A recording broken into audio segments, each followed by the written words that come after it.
اعوذ باللہ من الشیطان الرجیم بسم اللہ الرحمن الرحیم رب اشرح لی صدری ویسر لی امری واحلل عقدۃ من لسانی یفقہوا قولی اللہم صلی علی محمد وآل محمد وعجل فرج آل محمد۔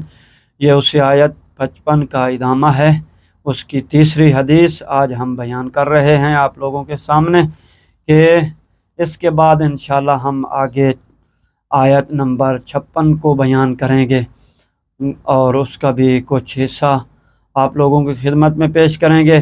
آپ سنتے رہیے اور ہمارے ساتھ مل کے رہیے تاکہ ہم آپ لوگوں کو ہر روز حدیث، آیت کا ترجمہ، آیت اور حدیث پیش کر سکیں۔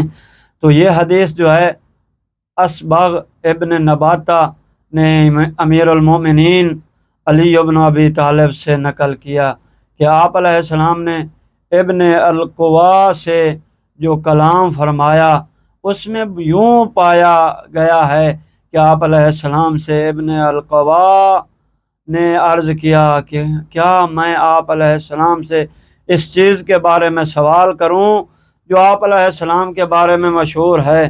تو امام علیہ السلام نے فرمایا ہاں کرو۔ اس نے عرض کیا لوگ آپ علیہ السلام کے بارے میں کہتے ہیں اور آپ علیہ السلام کے ساتھیوں کا یہ گمان ہے کہ ان کو موت کے بعد واپس پلٹایا جائے گا۔ تو امیر المومنین نے فرمایا ہاں، اور جو تو نے سنا اس کو بیان کرو اور جو میں بیان کروں گا اس میں کوئی اپنی طرف سے اضافہ نہ کرنا۔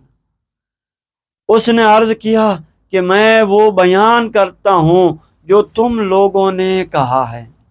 امیر المومنین علیہ السلام نے فرمایا ویل ہے تجھ پر کہ تحقیق اللہ تعالیٰ نے ایک قوم کو ان کے گناہوں کی وجہ سے مبتلا کیا اور ان کی معین شدہ وقت موت سے قبل ان کو مار دیا اور پھر ان کو زندہ دنیا کی طرف واپس پلٹایا۔ انہوں نے اپنے رزق کو پورا کیا اور پھر اس کے بعد ان کو موت دی۔ پس ابن القوا کو یہ بات بہت بڑی محسوس ہوئی اور اس نے اس کو قبول نہ کیا۔ پس امیر المؤمنین نے فرمایا اے ابن القوا، تیرے لیے افسوس ہے، تو جانتا ہے کہ اللہ تعالیٰ نے اپنی کتاب میں فرمایا ہے وَاخْتَارَ مُوسَىٰ قَوْمَهُ 70 رَجُلًا لِمِيقَاتِنَا، کہ سورہ اعراف 155 آیت میں موسیٰ علیہ السلام نے اپنی قوم سے 70 افراد کو ہمارے میقات کے لیے چنا۔ پس موسیٰ ان کو ساتھ لے کر گئے تاکہ وہ اس کا مشاہدہ کریں اور واپس آ کر بنی اسرائیل کے سرداروں کے پاس گواہی دیں کہ میرے رب نے میرے ساتھ کلام کیا ہے۔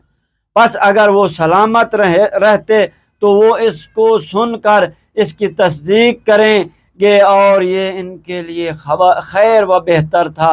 لیکن ان لوگوں نے کہا اے موسیٰ، ہم آپ علیہ السلام پر ایمان نہیں لائیں گے یہاں تک کہ ہم اللہ کو اعلانیہ دیکھ نہ لیں۔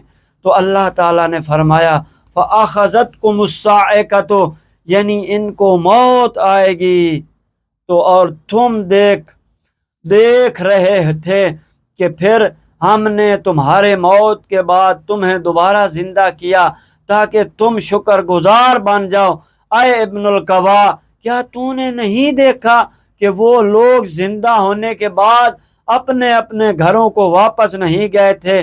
ابن القوا نے کہا یہ سب کچھ ہونے کے بعد ان کے گھروں میں موت دی تھی۔ پس امیر المؤمنین نے فرمایا ایسے نہیں ہے، تیرے لیے افسوس ہے کہ کیا میں تجھے اس کے بارے میں خدا کی کتاب سے خبر نہ دوں؟ وہ فرماتا ہے وَظَلَّلْنَا عَلَيْكُمُ الْغَمَامَ وَظَلَّلْنَا عَلَيْكُمُ الْغَمَامَ وَأَنزَلْنَا عَلَيْكُمُ الْمَنَّ وَالسَّلْوَىٰ، اور ہم نے ان پر بادلوں سے سایہ کیا اور ان کے لیے من و سلوا کو نازل کیا۔ یہ سب کچھ موت کے بعد دوبارہ زندہ کرنے کے بعد ہوا تھا۔